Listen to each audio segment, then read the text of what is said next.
Hello, Bronco fans and football fans everywhere. Welcome to Broncos Breakdown on the MHRT Network.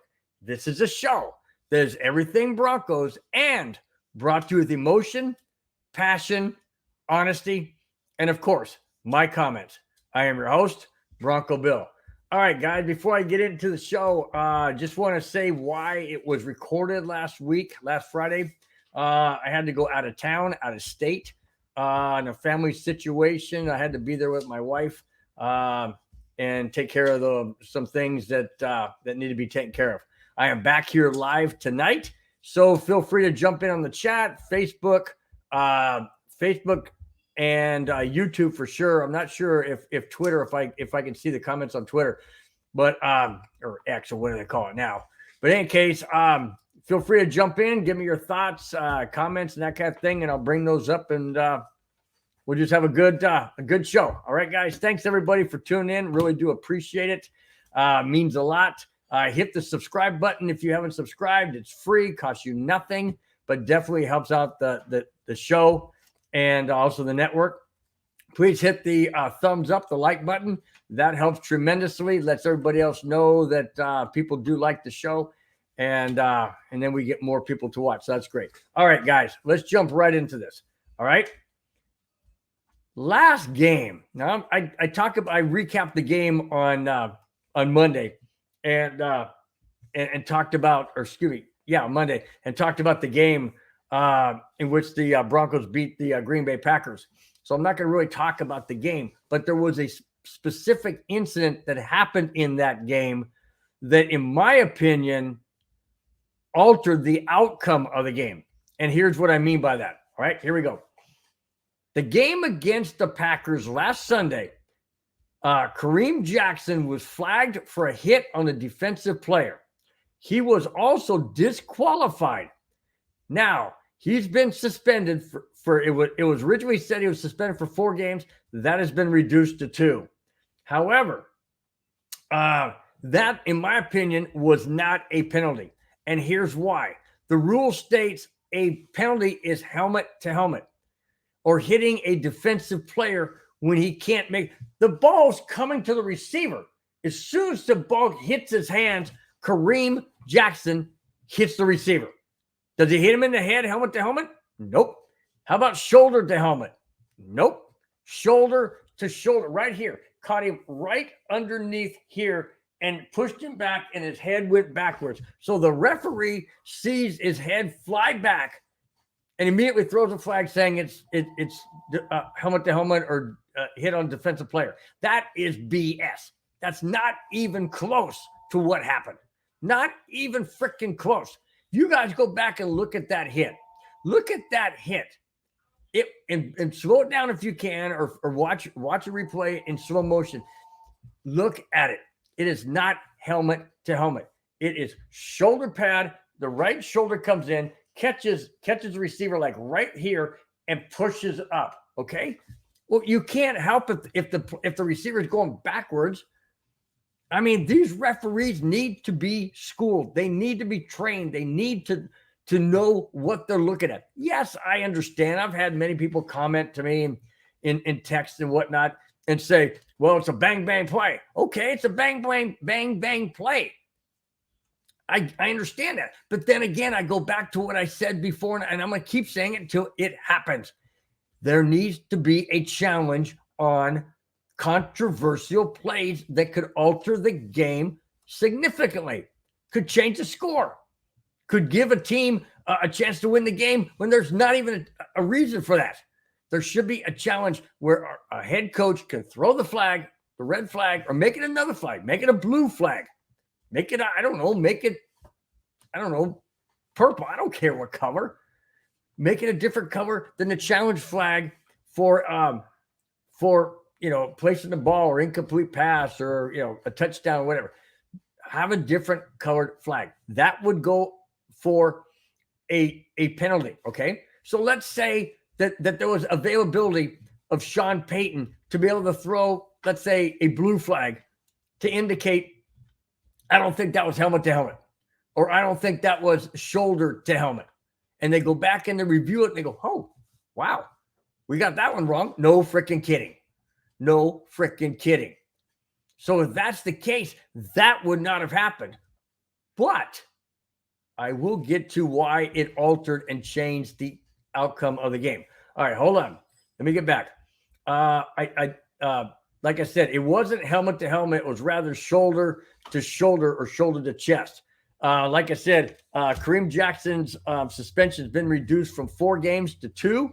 That means that he will be not playing in the game this Sunday, which I'll talk about. The game at home against the Kansas City Chiefs, he will not be playing in that. And then there's a bye week. Now, I'm not sure if the bye week constitutes a game, because technically it's a week in the schedule. It just means that they're on a bye. So my question is, does it mean that he misses the Kansas City game this Sunday, or does it mean that he also jumps over the bye and misses the Buffalo Bills game? Now, that would be more costly, in my opinion, to miss the Buffalo Bills game. Because if he's already suspended for 2 games, we already knew he's going to miss Kansas City. That was a done deal. Whether it was 2 games or 4 game suspension, he was going to miss the Kansas City game.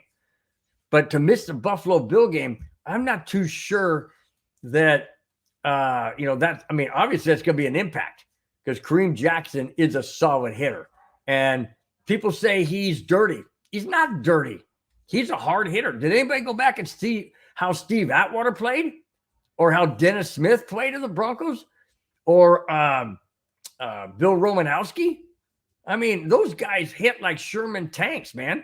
Go back and look, and I've said this many times, go back and look at Steve Atwater's hit on Christian Okoye of the Chiefs. Speaking of the Chiefs, he's the only one that knocked Okoye backwards. So, yeah, do I look at Kareem Jackson and say he's a dirty player? No, not at all. But the league rules have changed, and they've gotten soft. Back in the day, like Atwater or Smith or Romanowski, I mean, those guys were hard hitters. And they hit like Sherman tanks. So I just think that the NFL is getting soft. They're wanting to put skirts on these guys. They're wanting to put flags around their waist and make this a much softer sport. It shouldn't be that way. Hockey's not making a softer sport. Not at all, man. They're still fighting in hockey. They're still slamming people to boards. They're doing all that kind of stuff. So no, I say let the guys play. I understand you're trying to make it safer, but don't make it so safe that football isn't football anymore. That's all I'm saying. Okay, here's how the referees changed that game. Because I didn't read this, but Kareem Jackson, not only was he suspended, but he was disqualified. Maybe I did mention he was disqualified from the game. That meant that his backup safety, PJ Locke, had to enter the game. Okay, now PJ Locke is a backup. He's not a starter, but the call on the field and the disqualification of Kareem Jackson literally changed the game between the Broncos and the Packers. Here it is. With Kareem Jackson suspended for 2 games, PJ Locke is expected to see a lot more game time opposite Justin Simmons. PJ Locke was the safety that jumped in front of the Green Bay Packers receiver and picked off the ball to preserve Denver's second win of the season last week. That is how the game changed. And the main reason is this. People say, well, maybe Kareem Jackson would have made that interception. Maybe not. But let me tell you what Justin Simmons said to PJ Locke after the game. He went over to PJ Locke, and he said, he mentioned this in his presser. One person asked him, about that interception by Locke. And Justin Simmons says, I went over to him and I said, man, dude, I said, I am so glad you were in the game, because there's no way I could have covered that ground. But PJ Locke ran 27 yards across the field. He was on the opposite side. He was over there by Justin Simmons, because they were over the top for the receiver on that side. There was one-on-one on the right side. If you're looking at Bronco defense, it was on the left side. Justin Simmons over here along with PJ Locke. As soon as the ball was thrown, PJ Locke recognized where the ball was going, immediately knew the angle he had to take, and then made a beeline to cut in front of the receiver and make that critical interception. Why was it critical? Because Denver was only leading by 2, 19-17. 19-17. And Green Bay was marching down the field. They're at the 50-yard line. Quarterback Jordan Love throws a deep pass. He thought he had a guy wide open, which he was pretty much, even though it was man-to-man. He had the defender twisted and turned around. And PJ Locke comes out of nowhere, jumps in front of the receiver, intercepts that pass, goes brings it back about 10, 12 yards, and then falls down. Game over. Oh, did I mention? No, I didn't. That was inside 2 minutes. Inside 2 minutes of the fourth quarter. That's why that interception was the difference. But the difference started back when the referees ejected Kareem Jackson for that defenseless hit and that 15-yard unsportsmanlike conduct penalty. That's why it changed the game. I don't know if Kareem Jackson would have made that interception. I have no clue whatsoever to know. But I do know that when PJ Locke came in, he sprinted 27 yards across the field to jump in front of the receiver and grab the interception, preserve the Broncos' second win of the season, 19-17. That's why I said that calls can change the game. Absolutely change the game. And the referees have been making some horrible calls this year. Some horrible calls. Either they're making the horrible calls or they're not making the correct calls. And I'll tell you what, referees have, in my opinion, have done horrible job in the NFL. They need to be replaced, or they need to go to school and learn how to freaking referee. That's all I'm saying. All right. Speaking of Justin Simmons, oh boy, the Pittsburgh Steelers could be looking for secondary help, and many think and feel Justin Simmons could be their target, according to Sports Illustrated. Oh boy, this is not what I want to hear. This is not what I want to hear at all. I don't want anybody wearing these colors right here, orange and blue, to go anywhere. Well, unless your name is, Drew Lock or, Jay Cutler or somebody like that. Then, yeah, I'm in favor of it. Am I in favor of Justin Simmons leaving? No, I'm not in favor. Now, for those of you who may have just joined in, Justin Simmons isn't leaving as of yet. He's not being traded as of yet. I continue. Connor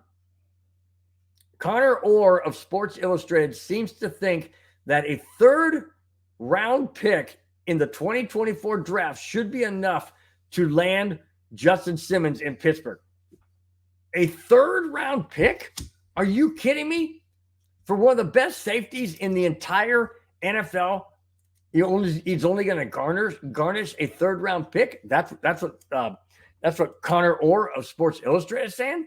No freaking way, guys. No way. Third round, I wouldn't take it. Absolutely would not take it. No.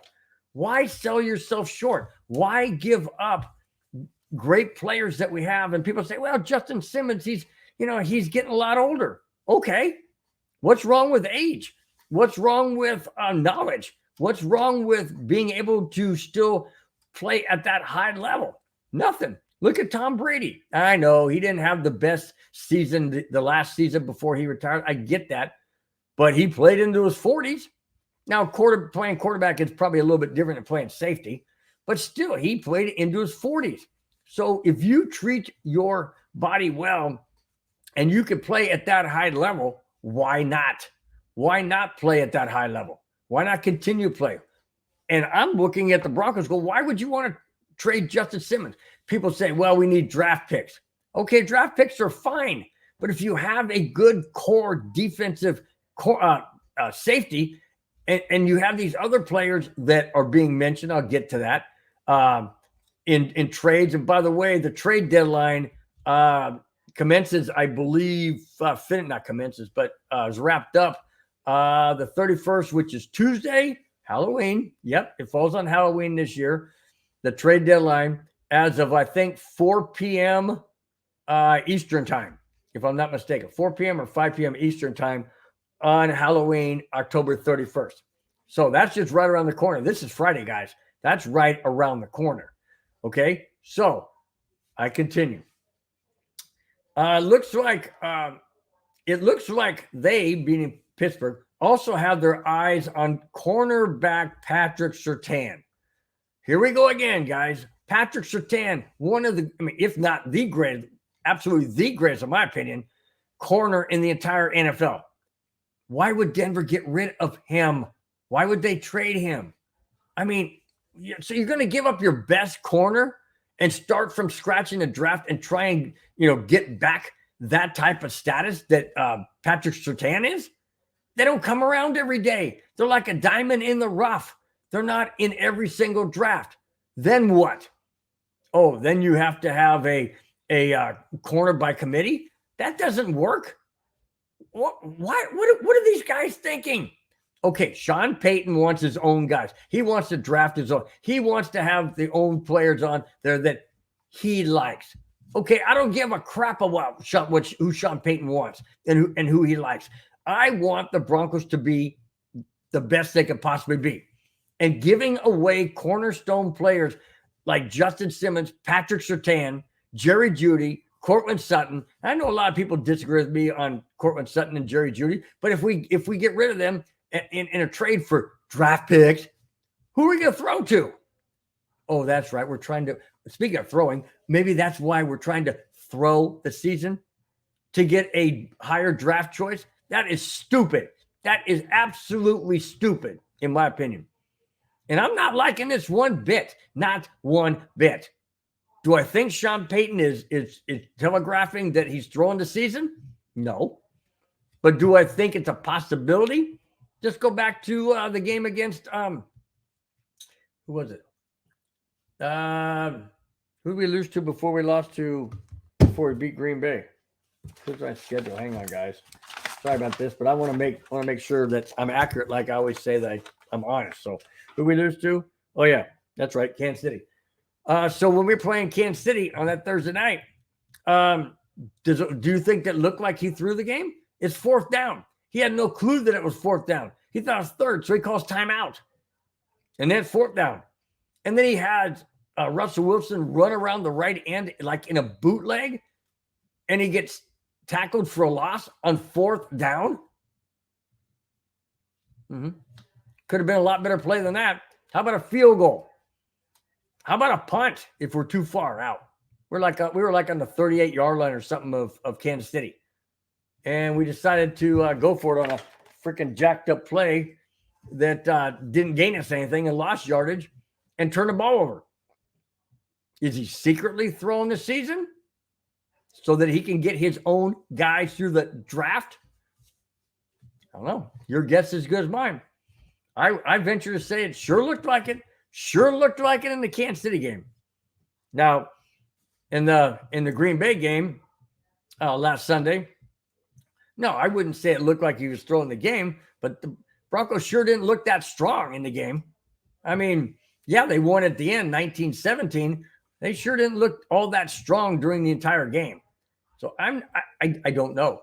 I would hope he wouldn't throw it.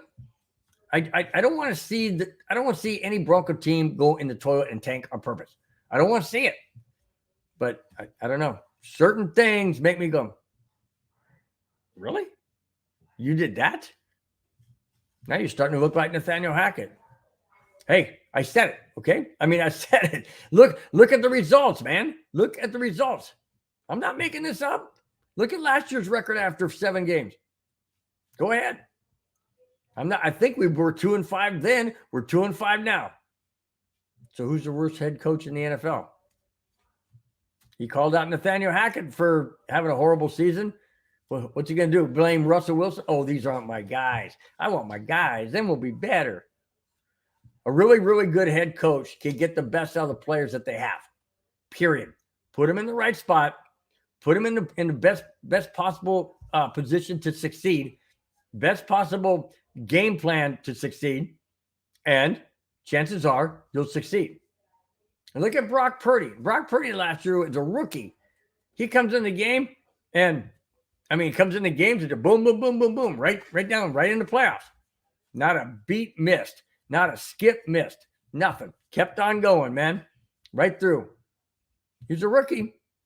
And, I mean, obviously the 49ers draft him, yes, but still. Okay, maybe you guys want to say it was his guy. Okay, we still got the best out of a rookie, but Russell Wilson's not a rookie. And Russell Wilson is playing better. Yes, he is playing better. But the play where on 4th down against Kansas City, when Sean Payton had him roll out to the right and do a bootleg that went nowhere, that to me is not on Russell Wilson. That's on Sean Payton. And that was a horrible call. I'm not quite sure it wasn't intentional. Just saying. Just saying. All right. Speaking of Patrick Surtain, just like Justin Simmons is being looked at by the Pittsburgh Steelers as a possible trade with Denver, it looks like they also have their eyes on, I mentioned it, cornerback Patrick Surtain. Patrick Surtain is in his final year of his rookie contract. Maybe that's why Denver's thinking about letting him go in a trade, because they don't want to pay him after his final year of his rookie contract. My question to George Payton is this: why the heck not? Why wouldn't you pay the best cornerback in the entire NFL top dollar? Why? Is it because Sean Payton doesn't like him? That's not Sean Payton's guy. That to me would be extremely, extremely selfish on Sean Payton. Extremely selfish on his part.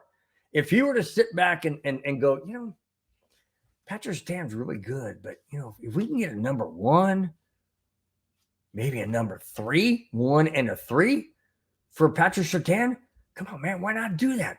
Why not do it? We can get 2 draft picks for one guy. Yeah, hello, Sean Payton. That one guy happens to be the best cornerback in the entire NFL. How in heaven's name are you going to replace that? With a number 2 or a number 4 or a number 10 in the league? You're willing, Sean, listen to me.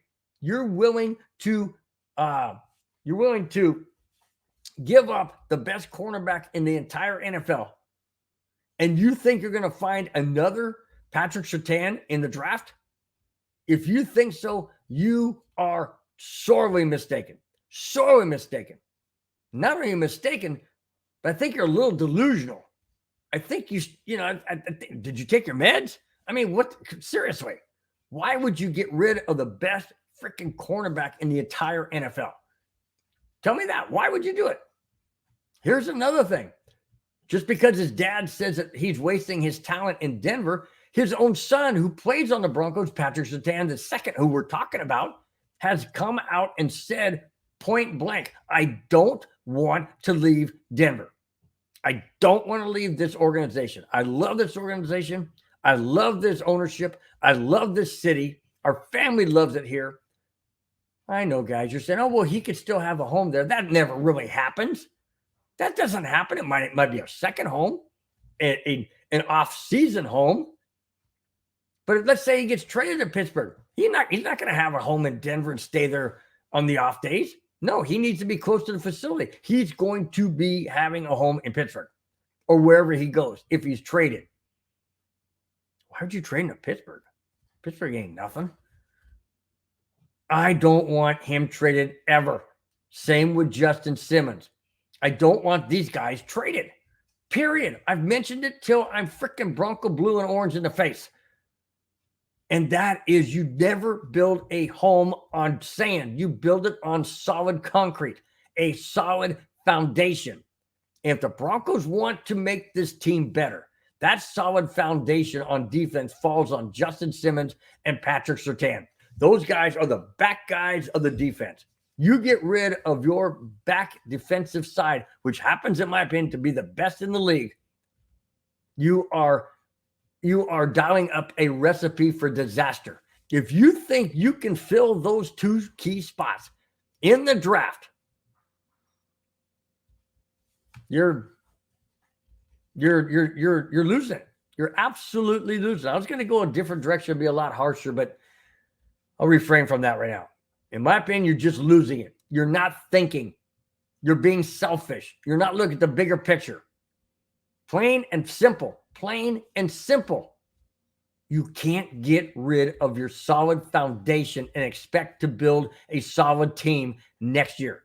Now, if you're thinking about building a solid team in the next 2 or 3 years by getting rid of all these people before the trade deadline on Tuesday, then it's going to take 3 to 5 years. And we've already had 7, let's see, it was 2016. We've already had 7 seasons where we haven't gone to the playoffs. And you, Sean Payton and George Payton, want to add 3 to 5 more years to that fertility? Are you kidding me? Really? So you're willing to say, okay, hey, we could just throw in the towel for another 5 years. That's only 12 since 2016. Yeah, that puts up to 2028, moron. You want to wait to 2028 to have a possibly really good team? No. We only need a couple of key players. Okay, this is Sean Payton's first year of coaching in the Denver Broncos after a year out of coaching, period. He's got a team that had a horrible season last year and the year before and the year before that for last 7 years. Okay, we understand that. He's not going to come in the very first year and make this team world beaters. That's not going to happen. New offensive coordinator, new head coach, new game plan. All that stuff comes into play. And I didn't expect it this year, but I do expect better results next year and the year after by keeping the core freaking players and building on them, building around those guys on defense. Go in the draft, the 2024, and draft a quarterback. Let him develop under Russell Wilson and Sean Payton. Let him develop. It may take a year or two, but I'll tell you what, you blow up this team and you have a fire sale, and it's not going to happen in the next year or two. It's not going to happen for another 3 to 5 years, period. Plain and simple. Not going to happen. Especially if you get rid of the 2 best defensive players the Broncos have in the secondary. It's not going to happen. And yes, I'm angry. And yes, I'm fired up because I don't like this. Broncos country has never seen the likes of an absolute meltdown and fire sale of a Denver Bronco team ever. Never, ever, ever have we seen this. Yes, we've gotten rid of a head coach, offensive coordinator, defensive coordinator, a player in a trade here, a player in a trade there. Yes, that is true. But not a fire sale where you just absolutely strip this team down to bare bones. That is not how you build up a team unless you have key core players. And on defense, that to me is Justin Simmons and Patrick Surtain. And on offense, it's Russell Wilson, it's Javonte Williams, McLaughlin, Sutton, and Judy, period. Those are the offensive core guys. The guys on defense, like I said, in the secondary, Justin Simmons and Patrick Surtain. In the middle, it's Josie Jewell, who's being talked about. It is Browning. It is these key guys you've got to keep on your team, period. Build up the offensive line in draft, whatever. But don't throw in the towel in the first year of Sean Payton as a Broncos head coach. It is a work in progress. Do not blow this thing up. Don't do it. All right. Avatar. Whew, save me, man. Save me. I'm getting wound up. Josh McDaniels comes to mind. Yeah, exactly. No doubt. No doubt. Avatar. By the way, Avatar, thanks so much for being in the chat. Always appreciate it. If you missed the opening, I said I apologize for not being here live last Friday. I was out of town. I was out of state. I had to take care of some family issues with my wife, and I was gone all day Friday. Didn't get back until Friday night. So I actually recorded that on Thursday. But just wanted to bring that up. I am here live. And thanks, Avatar, so much for being in the chat. Always appreciate it. Okay. Whoops, sorry about that. Okay. Rumors. These are just rumors now. Okay.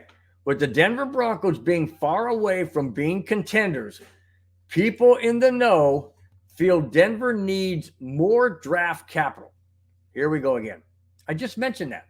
I just mentioned Yes, we need draft capital, but I don't want to lose these key players because that's not going to help us in building around them. If they're not here, all you have left is rookies, and that's a disaster to start building a team on mere rookies. It's not good at all. Not good at all. I continue. Therefore, the Broncos have made it known that they are going to listen to trade talks with the following players. All right, guys, here we go. They are wide receiver Jerry Jeudy, linebacker Josie Jewell, wide receiver Cortland Sutton, offensive lineman Garrett Bowles, safety Justin Simmons, and cornerback Patrick Surtain. They're going to entertain these over the next few days leading up to the draft deadline, Halloween night, 4 p.m. Eastern time. I don't want it. I don't want any of those guys gone. Maybe Bowles, B&B Bowles, because Bowles just has never really seemed to figure out how to play the offensive line on the left tackle, left guard, whatever position he plays. He hasn't really figured it out, how to not hold, how to not jump or false start, how not to play football without making mistakes. He hasn't figured it out. So if somebody wants to trade for him, I'd say go for it in a heartbeat. I'll take a draft choice and get rid of Bowles any day of the week. However, I don't want Patrick Surtain. I don't want Justin Simmons, Josie Jewell, Cortland Sutton, Jerry Jeudy. None of them gone. None. Because if you get rid of receivers, who the heck are you going to throw it to? The defenders? Because that's all that's going to be out there. I mean, that's it. And then if you get rid of Patrick Surtain and Justin Simmons, you thought 70 points to the Miami Dolphins was a lot? You get rid of those two greats, those two, and the NFL says those are the two best, if not the best, safety and corner in the entire NFL. That's not coming from me. That's coming from the NFL insiders. And if you get rid of them, what message are you sending to the fans? What message are you sending to the team, the players, the organization, the ownership? I know the ownership has to sign off on it, but holy smokes, why would you do that? Get rid of your best players and expect to get the same quality back in the 2024 draft. You got to be kidding me, right? You absolutely got to be kidding me, because that doesn't happen. It's 1 in a million shot that something like that happens. Not going to happen. Okay, before I go to the next topic, hold on there. I'm getting there, D-Rock. Hang on, buddy. All right. D-Rock says, let me get my mouse to work right. D-Rock said, Big Bill. I say, hey, Big D-Rock, what's happening, man? Nice to have you in the chat. As always, always appreciate it. D-Rock says, I can't fully blame the GM, but I can't see how he comes back next season. Okay, well, answer me this question, D-Rock. How do you not blame George Payton? I'm assuming you're talking about the people we have now, or the fact that he's willing to listen to trade talks and make trades. I'm not sure which one you're talking about. So clarify that and let me know what you think on that. You also say you don't think he's going to come back next season. I don't know. I don't know if the ownership would go in that direction. I'm not sure. I think it all depends on what kind of trades are made. I know he's made mistakes. He made a mistake with Frank Clark. He made a mistake with Randy Gregory. So far, it kind of looks like he made a mistake with Russell Wilson. So I don't know. He got rid of Bradley Chubb. I mean, there's a lot of things. You're right. There's a lot of things that's gone on. A lot of things. Von Miller's another one. Yeah, it's just, you may be onto something, D-Rock. You may be onto something. I think it all boils down to if we start doing a fire sale with these players, and they come back to bite us, like they will. Patrick Surtain will light us up like a Roman candle, and so will Justin Simmons and Cortland Sutton and Jerry Jeudy. They'll come back and bite us. So I think you may be onto something. And then let me follow that up real quick. D-Rock says regarding players, because if he's not recruiting players, this this is because special teams was Sean Payton was making a decision. Okay, got it. I'm trying to figure out your abbreviation there. I got to think. So let me go back again. Regarding players, because if he's not recruiting players, that's because Sean Payton was making a decision. I agree. Sean Payton has made it known that he's wanted certain players and he's willing to shop around. He's made that known. I don't like that. I don't like head coaches being, quote, GM assistants. I don't like it. Now, I know that they have to kind of put things together. They got to agree on certain things. I understand that. I just don't like the fact that it sounds and seems to me that Sean Payton's more of a GM than George Payton is. And I'm not liking that. Is George Payton afraid of Sean? I don't know. I don't know him personally. I don't know his demeanor, mannerisms, or how he acts that way. I don't know.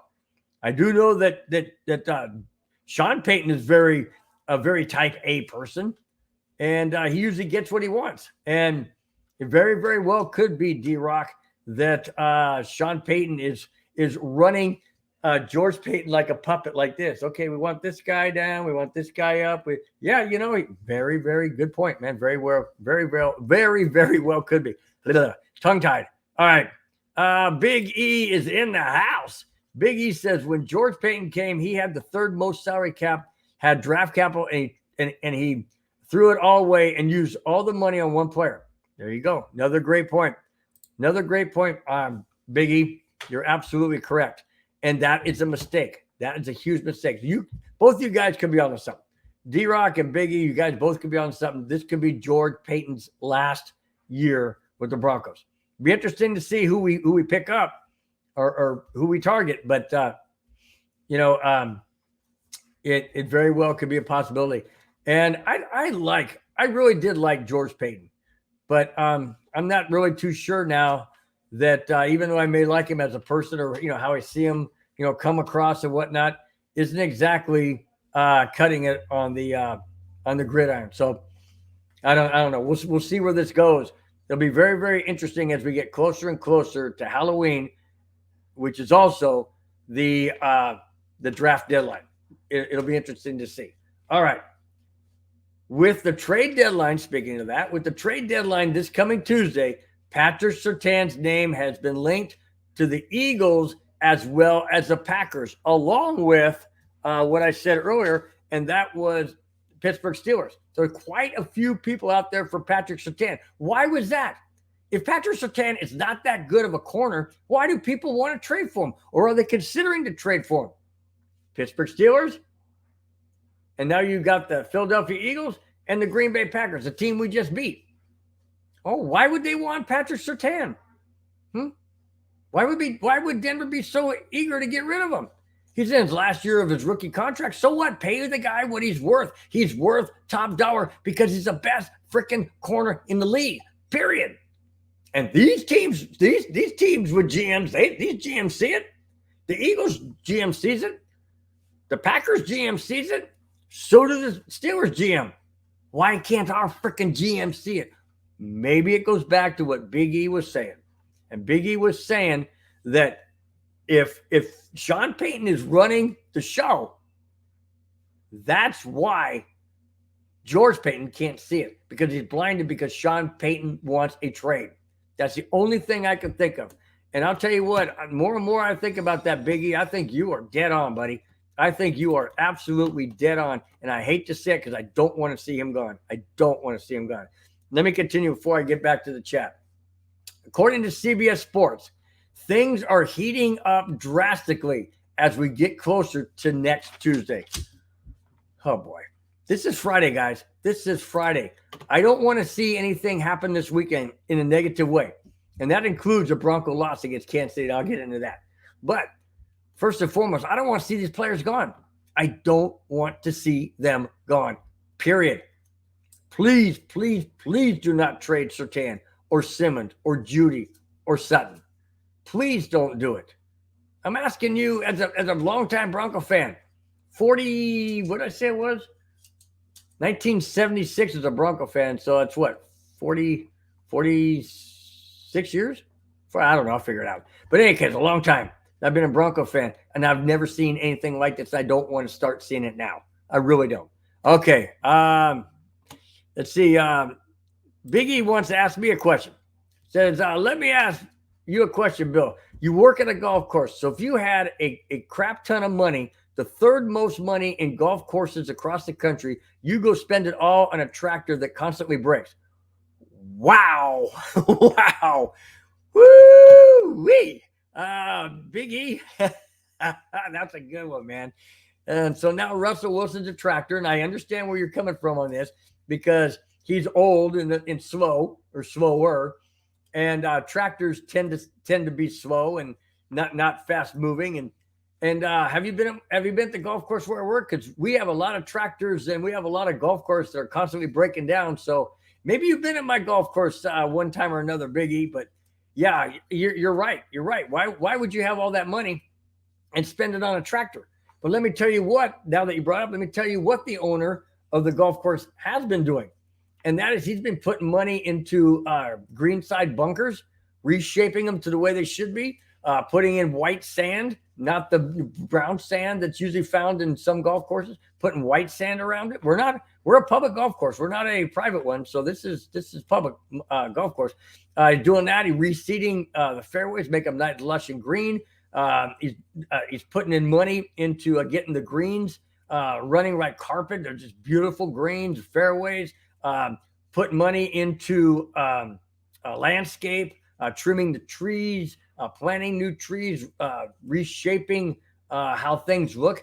It is exactly what you're talking about. You need to put money into the things that are going to benefit your investment, your ownership, so to speak. And that's what's being taken place at the golf course. That needs to be taking place in the Broncos organization as well. Not the same type of thing, but you need to put money into things that are going to benefit the organization. Just like money benefits on a golf course, you need to put money investment into an organization that will produce results, positive results. And you don't do that by putting all your eggs in one basket, or in this case, all your money into one person's wallet. You don't do that. Did I like the fact that we got Russell Wilson at the time? Yes, because I thought it was going to be a different Russell Wilson.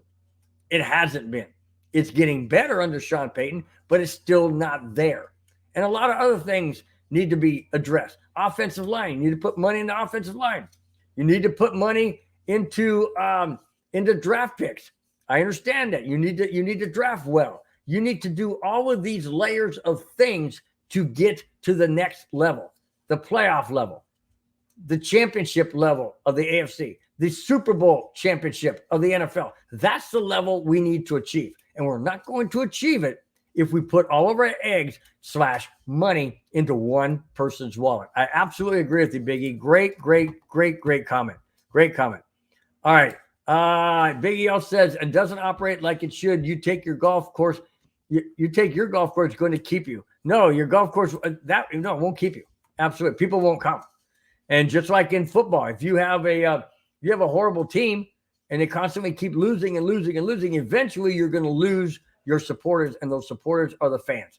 I don't want to see that in Denver. Absolutely do not want to see that in Denver. I don't want to see bags over people's heads like it was in New Orleans.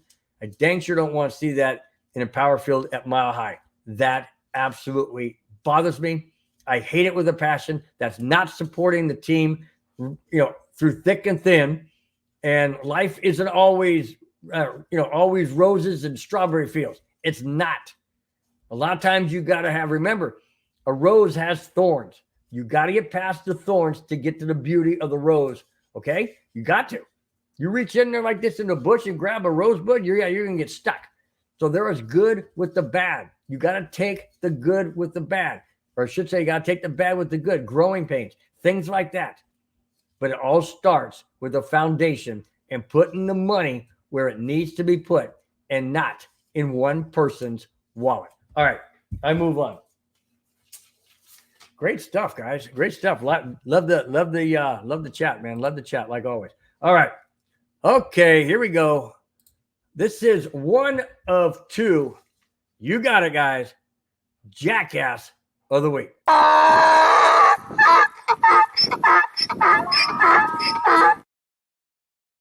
All right, guys. Here's the first one of the Jackass of the week.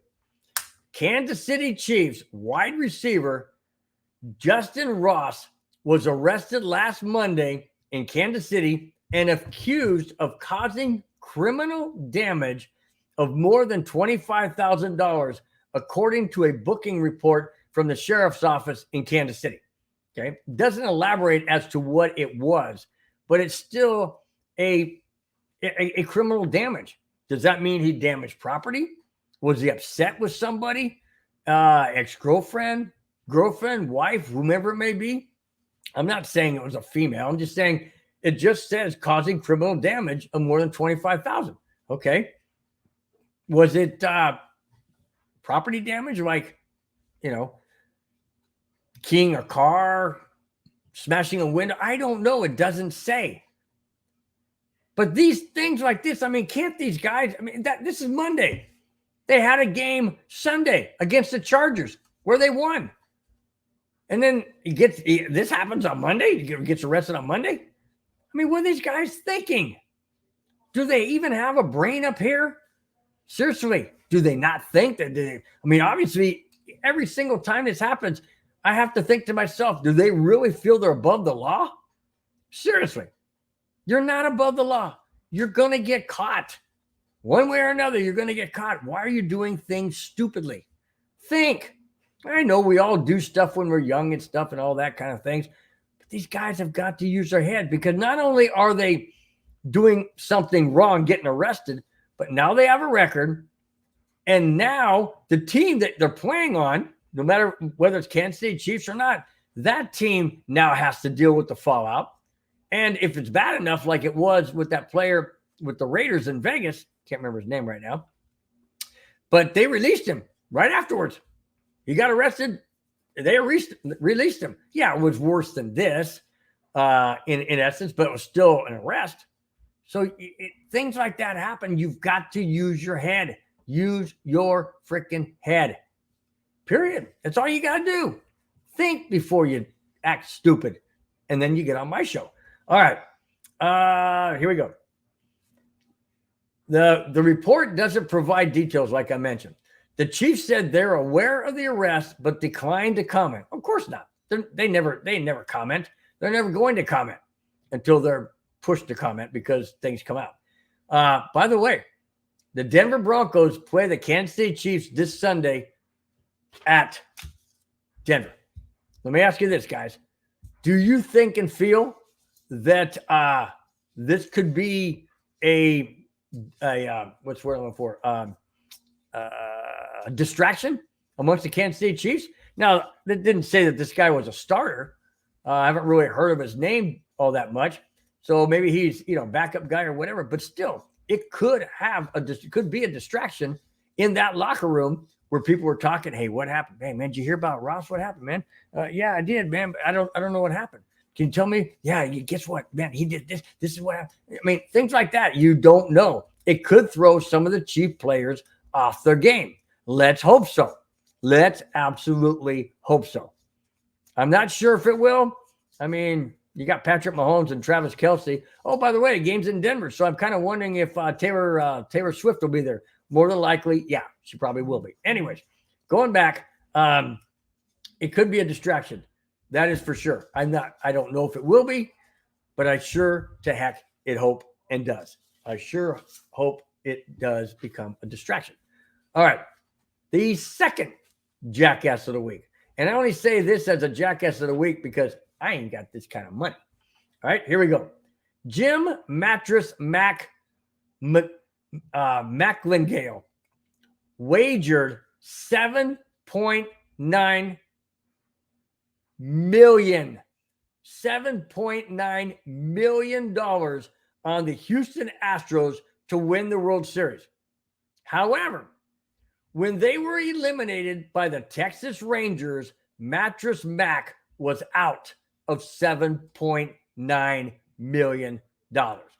Wow. $7.9 million for the Astros to get to the World Series and win it?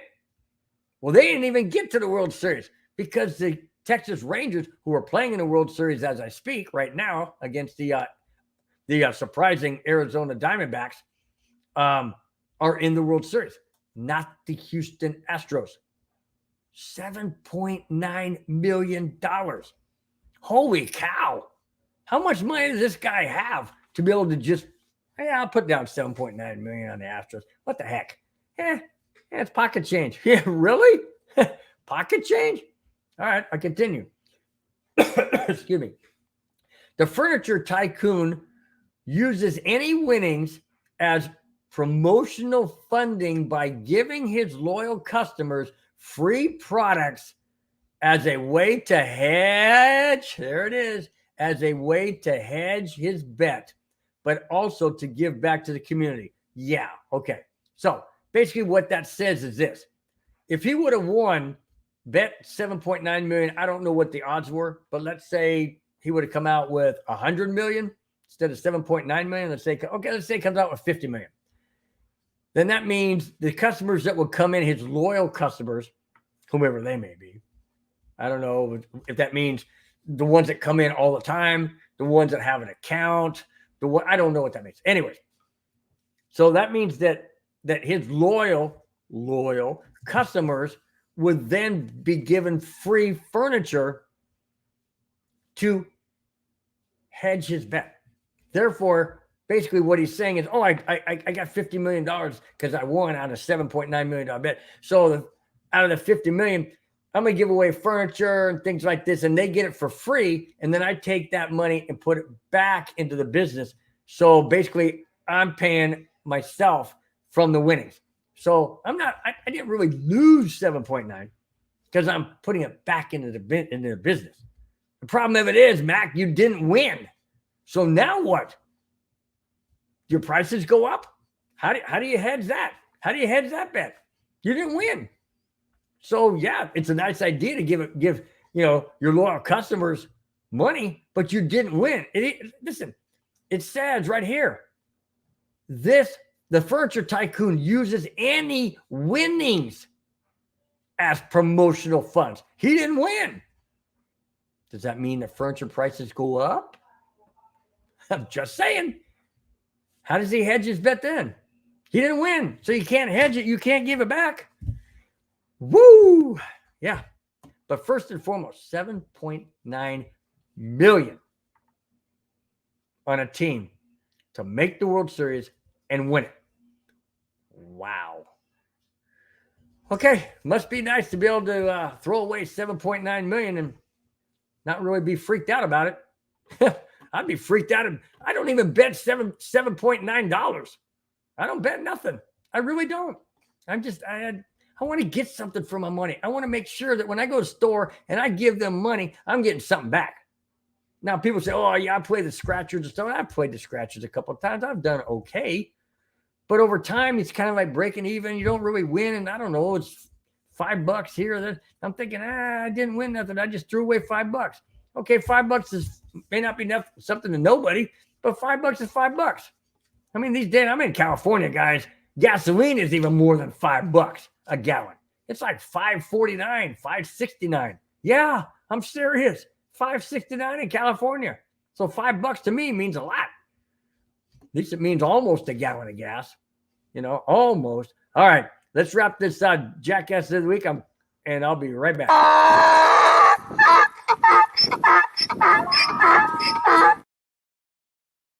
Okay, last two topics of the show. Before I do that, let me go back to the comments real quick.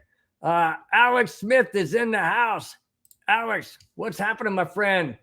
Alex says, you are a risk taker. I'm a risk taker. Or are you talking to about Big E or something?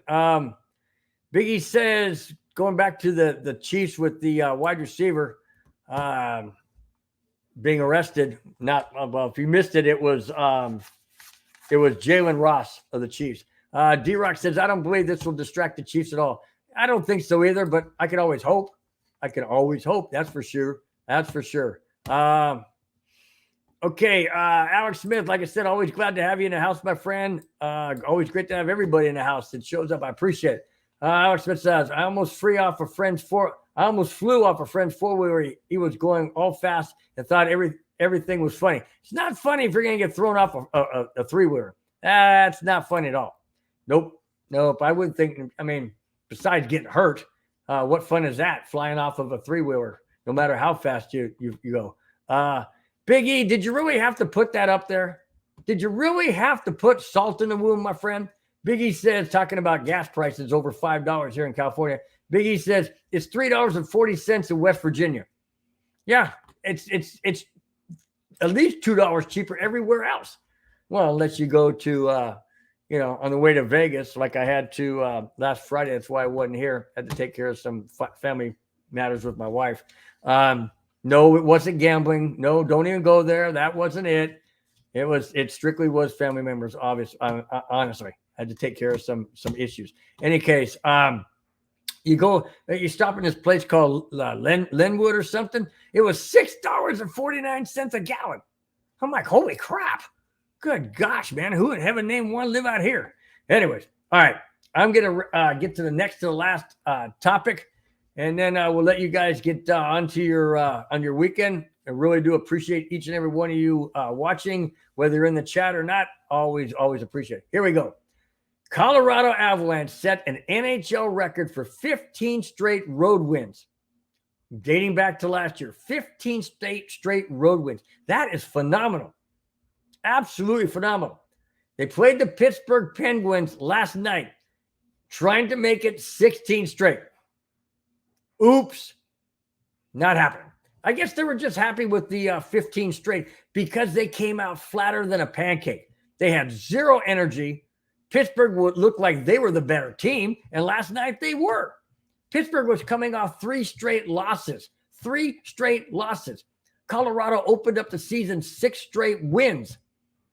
And they came out looking like they had no business knowing what they were doing.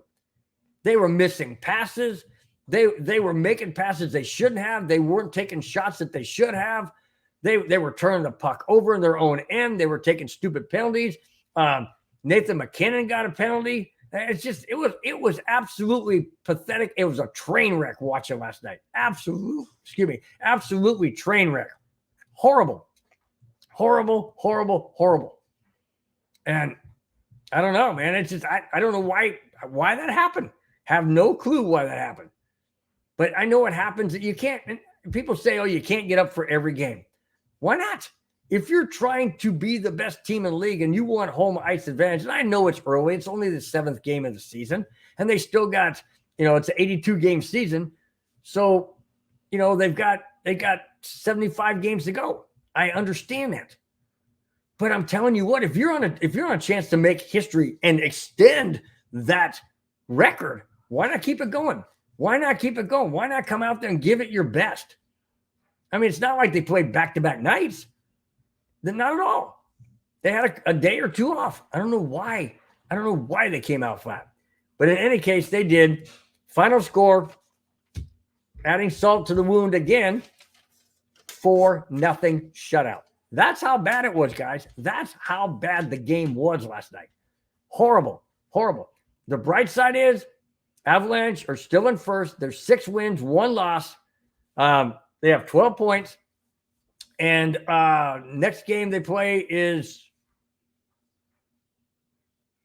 we got Pittsburgh.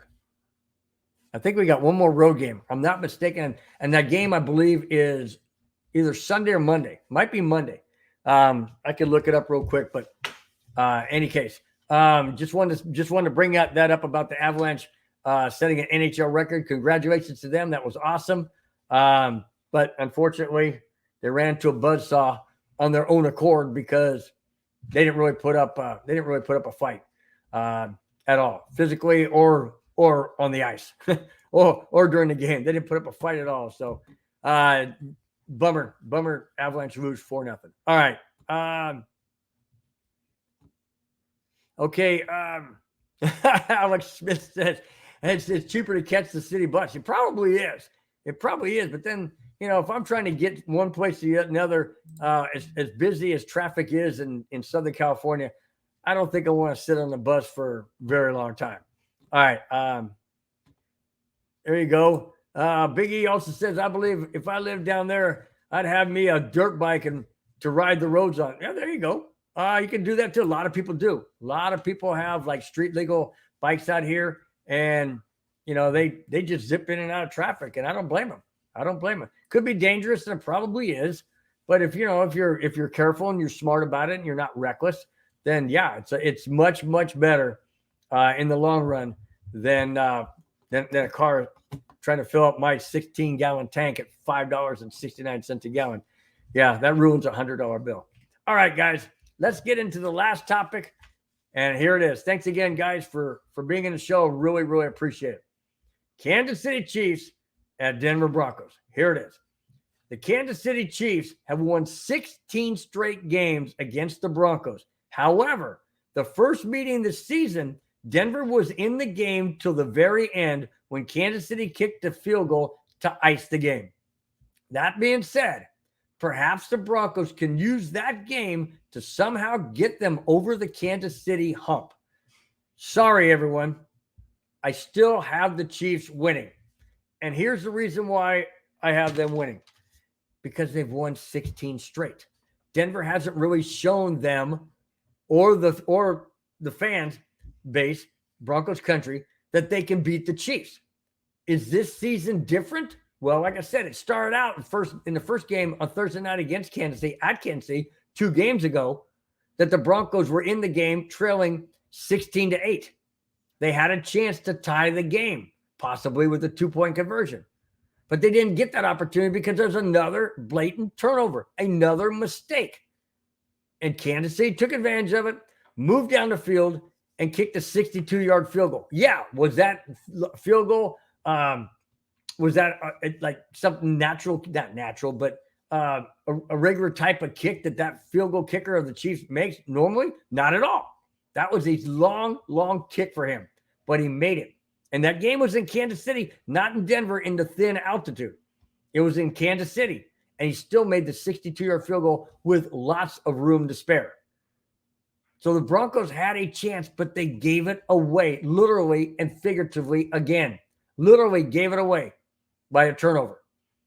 And that's why they lost. Was Denver in the game? Absolutely. It was prime time. It was Thursday. It was in Kansas City, and they still were in the game. Denver's at home Sunday. Denver's at home Sunday. Do the Broncos have a chance to win this game? Answer, yes, they do have a chance. Realistically, I'm not so sure. I'm not buying it at this point in time.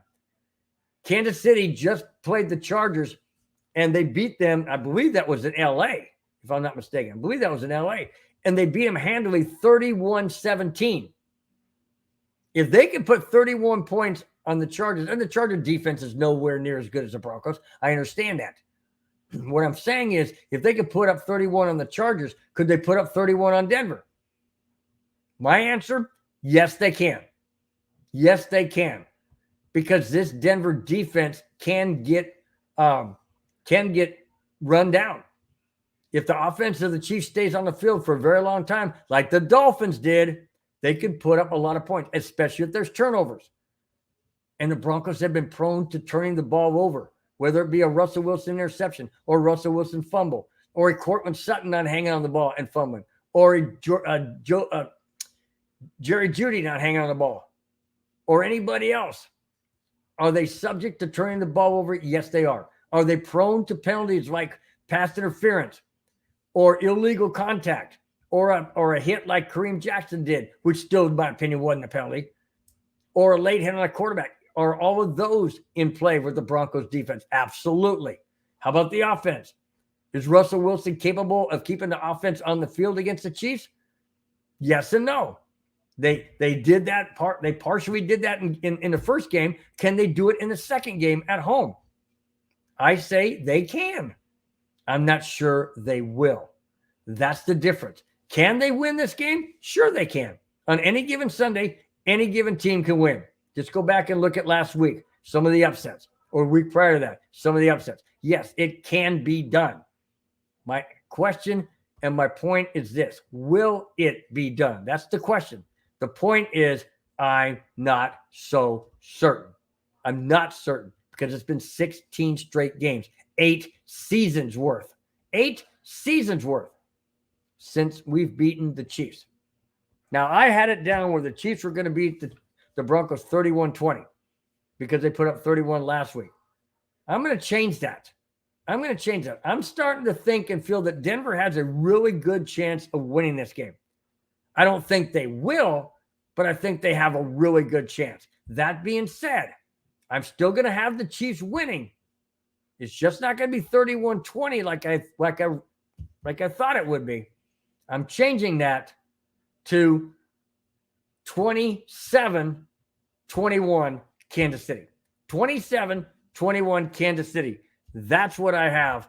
I've changed it a little bit because I think that the Broncos are going to use the game that they played against Kansas City that Thursday night 2 games ago to look at game film, figure things out.